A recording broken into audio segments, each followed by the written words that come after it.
Kejaksaan Negeri Palembang gerak cepat, serius menangani kasus korupsi pemerasan oleh tersangka Deliar Marzuki Kadisnaker Trans Sumsel yang terjaring operasi tangkap tangan.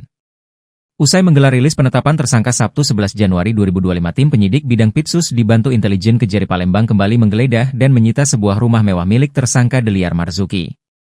Kali ini, rumah mewah yang beralamat di Jalan Tanjung Barangan RT 06 RW 03 Kelurahan Bukit Baru Kecamatan Ilir Barat I dipasang garis segel Kejaksaan RI oleh petugas Kejari Palembang.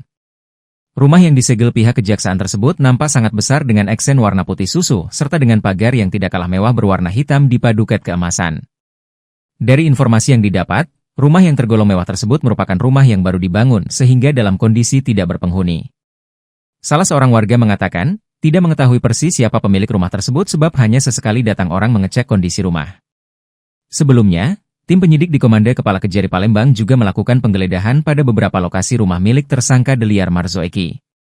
Di antaranya menggeledah kediaman Deliar di Talang Jambe, Sukarami, dan di Jalan Ariodillah Palembang. Saat menggeledah, Kejari Palembang turut didampingi camat, sekcam, dan juga lurah setempat. Berdasarkan pantauan Sumex.co di rumah Deliar berada di Talang Jambe, tampak rumah mewah berwarna putih tersebut tak satupun penghuni yang terlihat. Bahkan, rumah mewah yang bersebelahan dengan pondok pesantren Aulia Cendekia itu tampak baru selesai dibangun. Saat melakukan penggeledahan di Jalan Ariodillah, tim Kejari Palembang yang didampingi sekcam dan lurah setempat langsung menuju ke dalam rumah.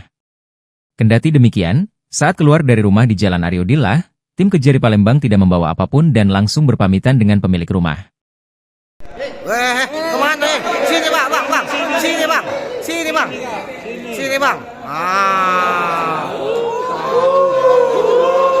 Sudah jangan maju lagi, sudah. Pak, ada komen sedikit, Pak. Ada komen sedikit ya, Pak. Sorry. Mundur. Pak. Sorry. Komentar sedikit, Pak. Komen sedikit ya, Pak. Mundur. Kau.